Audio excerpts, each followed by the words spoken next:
Java e parë e diellës në punë përfundoi siç e kishte parashikuar shefi i saj. Ajo nuk bëri pushime, nuk fjeti, ishte vazhdimisht gati për të shkuar dhe i kreu detyrat e saj me saktësi të lartë. Kjo është e mundur sepse diella nuk është njeri, pas emrit të diellës qëndron një inteligjencë artificiale që më parë punonte si chatbot dhe tani është ngritur në detyrë si ministre. Diella u zgjerua në një avatar software, tani duket si një grua e butë në moshë të mesme, veshur me veshje tradicionale shqiptare. Me ndihmën e mesazheve video, ajo mund të marrë pjesë në debatet parlamentare. Në fundit kjo është ajo që pritet të bëjnë ministrat. Diella është ministre e shtetit dhe ka marrë përsipër të drejtojë luftën kundër korrupsionit. Kur Rama ja prezantoi ministren Diella publikut, ai ishte krenar për dy gjëra. Së pari, se teknologjia moderne do të rishikonte dhënien e kontratave publike, duke mundësuar transparencë të paparë. Së dyti, se Diella është zyrtarja e parë jo njerëzore qeveritare në botë. Mediat në mbar botën raportuan Shqipëria ka një ministre të inteligjencës artificiale. Kryeministri si një influencues. Për të qëndruar realist, vështirë se dikush përfshi edhe Edi Ramën mund besoj se Diella do të jetë në gjendje të kontrollojë korrupsionin shqiptar. Nëse dëshira për transparencë më të madhe do të ishte shtysa për inaugurimin e diellës, publiku shqiptar do duhet të informohej se kush po monitoron punën e AI dhe kush e programoi atë e si. Por përveç prirjes së saj për veshje tradicionale, praktikisht asgjë nuk dihet për diellën. Megjithatë, diella është e rëndësishme për Shqipërinë. Pamja e saj dëshmon edhe një herë se vështirë se dikush në Europë trajton median aq me mjeshtri sa Edi Rama. Shqipëria ka një popullsi prej vetëm 2.4 milion banorësh dhe është më e vogël se Brandenburgu. Megjithatë, gazetarët ndërkombëtar hyjnë e dalin nga zyra e Ramës, sikur politika globale po bëhej në zyrën e tij në Tiranë. Vetëm këtë vit revista Zeit dhe Süddeutsche Zeitung e nderuan kryeministrin shqiptar me vizita në shtëpi. Edi Rama është mjeshtër në pozicionimin e tij në qendër të vëmendjes, nuk është politik, sikur Bashkimi Evropian ishte vetë një ndikues në Instagram. Ne jemi europian, duam t'i bashkojmë këtij klubi, shpreh Rama. Duke vepruar kështu, Rama zakonisht përdor të njëjtën strategji si zhbëri me AI diellën. Ai paraqet një ide që është e habitshme e re dhe e lehtë për t'u shpjeguar. Në vitin 2024, Rama bëri e hënë kur njoftoi qëllimin e tij për të krijuar një Vatikan musliman në Tiranë. Urdhrit shiit, Bektashi do t'i jepej një territor i vogël në Shqipëri si katolikët në Itali. Atje do të praktikojë islami liberal dhe kozmopolit që përfaqësojnë Bektashin. Ende nuk ka indikacione konkrete për krijimin aktual të këtij mini-shteti. Për këtë qëllim Rama e ka ridekoruar me vendosmëri kryeqytetin e vendit të tij. Ndërsa ishte ende kryetar bashkie nga viti 2000 deri në 2011, ai kishte ndërtesa grit të parafabrikat të lyera me ngjyra të ndezura, gjë që u raportua gjërësisht, sa në një moment edhe një yll si artisti Olafur Eliasson u ftua për të dekoruar qytetin. Atëherë, firma të ndryshme të njohura ndërkombëtare arkitekturore kanë ndërtuar rrokaqej me forma të pazakonta në qytet, kështu që Tirana tani duket si një Dubai i margëtues.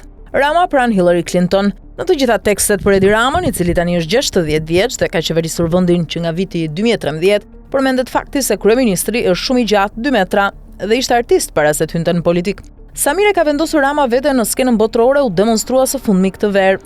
Alex Soros, djali i investitorit dhe filantropit George Soros, ju bashkua Huma Abedin, një shoqe e ngushtë e Hillary Clinton, në ceremoninë në idilin amerikan Kush është kush të Hamptons. Folësit kryesor përfshinin ish kandidaten presidenciale amerikane Clinton, legjendën e modës Anna Wintour dhe sipas New York Times, Edi Ramën. S'pak mund t'i kthehet si kundërshtar. Gazetari austriak Franziska Schindlerle e përshkruan strategjinë e Ramës si më poshtë. Ai e di që media si pëlqen të raportojë për këtë kur dikush është i pari që bën diçka. Dhe ashtu siç bëri me ministren e inteligjencës artificiale, ai njoftoi gjithashtu në vitin 2024 se Shqipëria do të ishte vendi i parë në botë që do të ndalonte rrjetin social TikTok. Rama e kupton se cilat tema po diskutohen aktualisht globalisht dhe pastaj ai ofron vendin e tij si një laborator testimi, thot Schindlerle. Tani është AI, më parë ishte TikTok. Në vitin 2023 ishte migracioni. Në Shqipëri kampet e para të azilit jashtë territorial të BE-s u ndërtuan përmes një marrëveshje midis Ramës dhe kryeministres italiane Giorgia Meloni.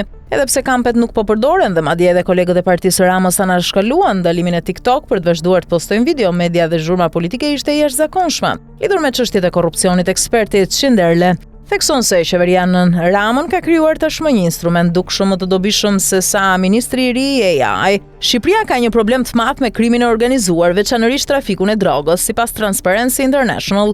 Vendi është një nga më të korruptuarit në Europë. Megjithatë, në vitin 2019, Prokuroria Shqiptare kundër korrupsionit dhe krimit të organizuar SPAK filloi punën e saj në Shqipëri dhe që atëherë ka vënë në presion shumë politikanë të shquar. Me SPAK-un, qeveria shqiptare në presionin e BE-s ka krijuar një organ të fuqishëm mbikëqyrës që mund bëhet edhe një kundërshtar i mundshëm i Edi Ramës, thot Schindlerle. Këtë vit kryetari i Bashkisë së Tiranës, njeriu i ngushtë i Ramës, Erion Velia, u arrestuar gjithashtu pas hetimeve të SPAK-ut, prania në media si vlerë politike. A nuk është ministri e inteligjencës artificiale diella një gjë më shumë se një mashtrimi një politikani që e do dritën?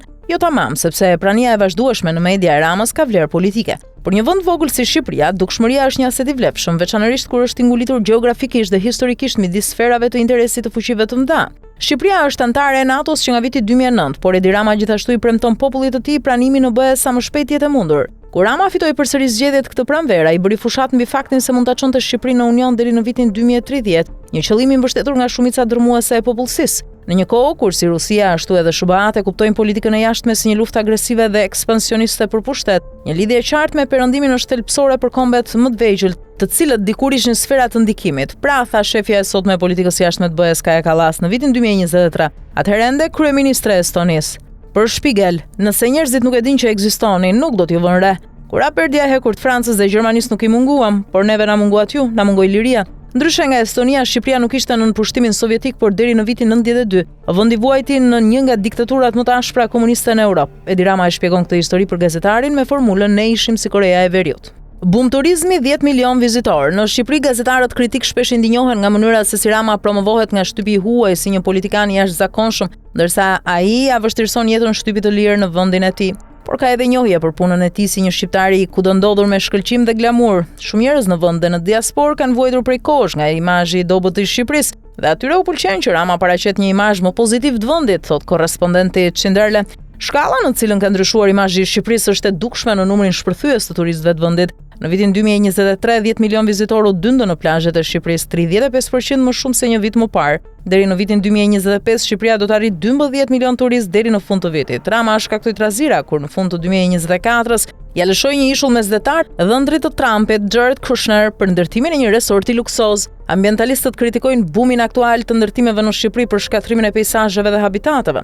Por Rama thotë ne kemi nevojë për turizëm luksoz, ashtu si shkretë të tjera ka nevojë për ujë. Rama jo vetëm që i tregon botës sa i bukur është atdeu i tij, ai gjithashtu lufton kundër stereotipeve raciste me të cilat përballen shqiptarët. Kur Keir Starmer vizitoi Tiranën në maj të këtij viti, Rama shfrytëzoi rastin për t'i treguar shtypit britanik se çfarë historie të mrekullueshme suksesi ishin integruar me sukses në Britani. Më parë media britanike i kishte kategorizuar shqiptarët si kriminal të mundshëm. Në përpjekjet e tij për të promovuar Shqipërinë si të preferuarën e BE-s, Rama përdor me mjeshtri historinë e vendit të tij. Pasi diktatori Enver Hoxha shtypi brutalisht komunitetet e ndryshme fetare të Shqipërisë për dekada, vendi tani konsiderohet veçanërisht i relaksuar dhe tolerant. Muslimanët, të krishterët, ortodoks dhe katolikët jetojnë së bashku me sukses.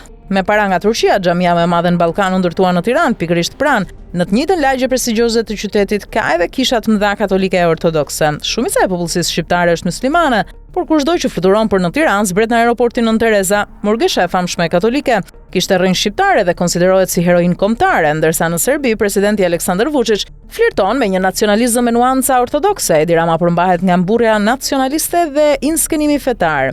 Sa më konkrete të bëhet çështja e antarësimit në BE për Shqipërinë, aq më shumë do të përfitojë vendi, jo vetëm nga heqja e barrierave burokratike, por edhe nga thyerja e paragjykimeve kulturore. Njerëzit duan atë që njohin, Rama e di këtë.